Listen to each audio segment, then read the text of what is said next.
101쪽에 있습니다. 예레미야 31장 23절부터 30절까지 말씀 우리 찾으셔서 한 절씩 교독하겠습니다.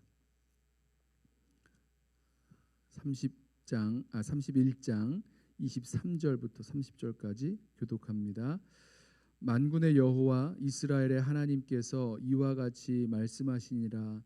내가 그 사로잡힌 자를 돌아오게 할 때에 그들이 유다 땅과 그 성읍들에서 다시 이 말을 쓰리니 곧 의로운 처소여 거룩한 산이여 여호와께서 내게 복 주시기를 원하노라 할 것이며 유다와 그 모든 성읍의 농부와 양떼를 인도하는 자가 거기에 함께 살리니 이는 내가 그 피곤한 심령을 상쾌하게 하며 모든 연약한 심령을 만족하게 하였음이라 하시기로 내가 깨어보니 내 잠이 달았더라.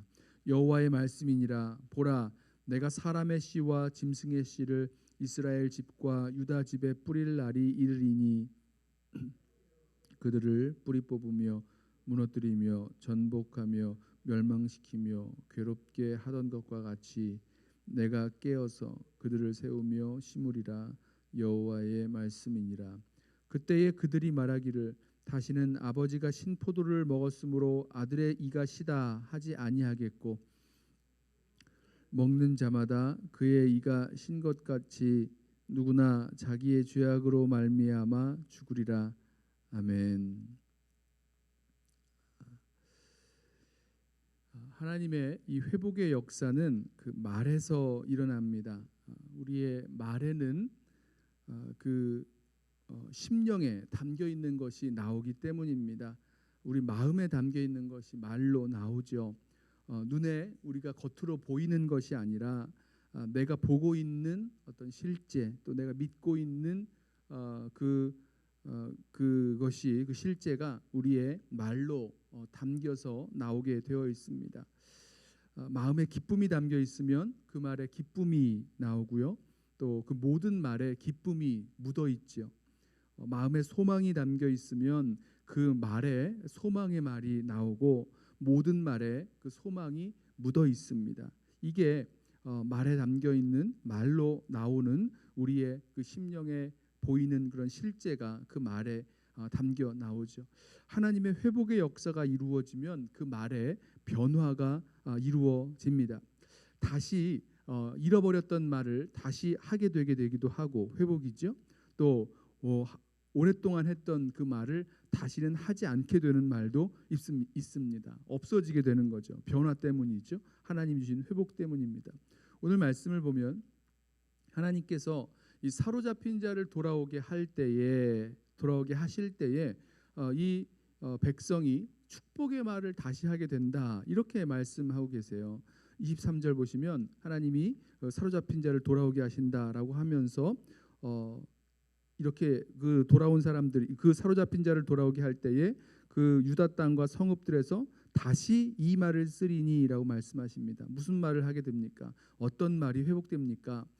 이 의로운 처소요 거룩한 산이여 여호와께서 내게 복 주시기를 원하노라. 축복의 말이 회복되어지는 거죠. 물론 이 말은 이 순례자들이 예루살렘 성전에 들어가서 하는 그런 축복의 그런 말이었다고 합니다. 예전부터 있었던 말인데 사라졌던 말이죠. 왜냐하면 바벨론 포로되어 끌려가서 오랫동안 머물게 되었던 그런 현실 속에서 이 말을 도저히 할 수가 없는 거였습니다. 하지만 하나님께서 이스라엘 백성을 그 사로잡힌 자들을 다시 돌아오게 하실 때에 그 입에서 하나님께서 주실 그 축복의 말을 할 수 있게 되는 거죠. 변화입니다. 이렇게 다시 하게 되는 말이 생기게 되는 그 이유가 하나님께서 이 이스라엘 백성을 회복시켜 주셨기 때문이죠.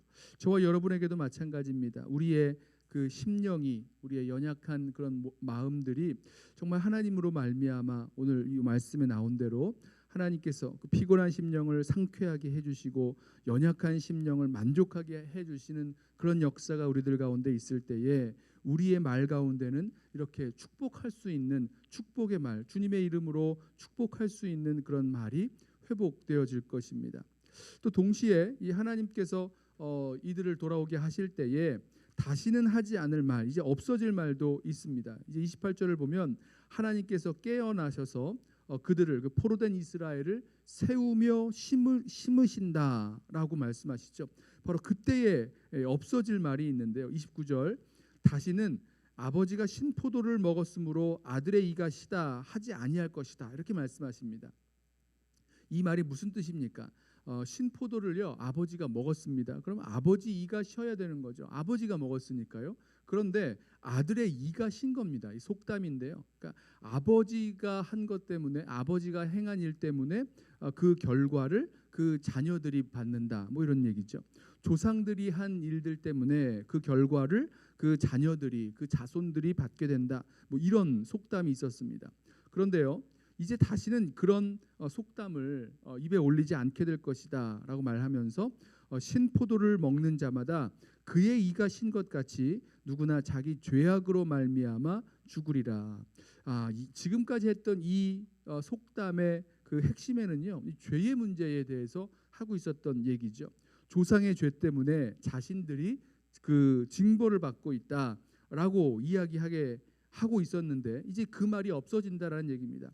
사실은 조상의 죄 때문에 내가, 우리 자손이 징벌을 받고 있다라는 이야기는요, 우리가 부당한 심판을 받고 있다, 내가 받지 않아도 될 그런 심판을 우리 조상 때문에 받고 있다, 이렇게 말하고 있다는 거죠. 어떤 의미에서는 원망이요, 또 핑계일 수 있는데요, 그렇지 않다는 겁니다. 조상의 죄 때문에 이런 징벌을 받는 것이 아니라 자기 죄 때문에 이런 징벌을 받게 된 것이다. 그러니까 자기 자신의 죄악을 인정하게 되는 거죠. 그래서 자신의 그런 죄악과 또 하나님의 그런 심판을 인정하고 깨닫게 되는 겁니다. 우리 어제 나누었던 말씀 기억하세요? 그 자녀들이, 그 포로된 자들이 자신의 그 죄악을 인정하고 깨닫게 되고 고백하게 되는 그런 말들이 있었습니다. 그리고 나를 회복하게 해달라고 주님께 간구했던 그런 말씀들이 있었죠.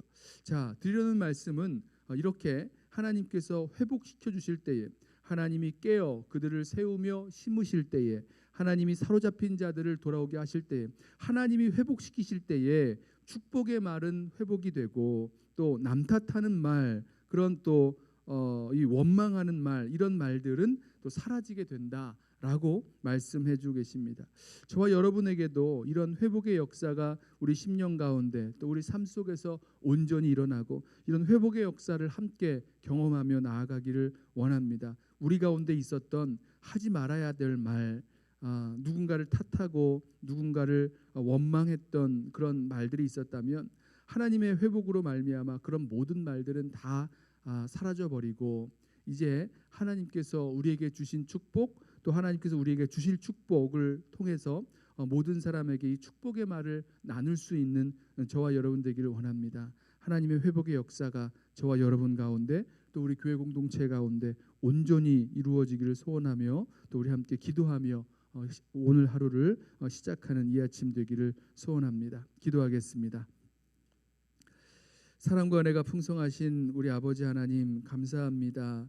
우리 심령에 담겨 있는 것이 말로 나오게 될 때에 주님께서 우리를 회복시켜 주시면 우리의 말에 이런 놀라운 변화가 생기는 것을 오늘 말씀을 통해서 보았습니다. 주님, 우리 가운데 진정한 주님으로 말미암은 회복과 또 구원의 그 역사가 이루어지고, 매일매일 이루어지고, 또 우리의 말 속에 또 놀라운 변화가 연결되어져 나올 수 있도록 주님 은혜를 더하여 주옵소서. 우리에게 있어서 다시는 하지 말아야 될 말들 있을진데, 주님, 우리의 심령 가운데 원망하고 또 비난하고 또 아파하는 그런 모든 말들이 주님 때문에, 주님의 회복의 역사 때문에 다 사라져 버리게 하시옵고, 또 우리 심령 가운데 주님의 은혜를 감사하며 또 주님의 축복하실 것을 믿는 믿음으로 함께 사랑하고 축복할 수 있는 우리 모든 성도들 되도록 주님 은혜를 더하여 주옵소서. 주님께서 우리들 가운데 놀라운 회복의 역사를 시작하신 줄로 믿고 또 감사하며 예수님의 이름으로 기도드리옵나이다. 아멘.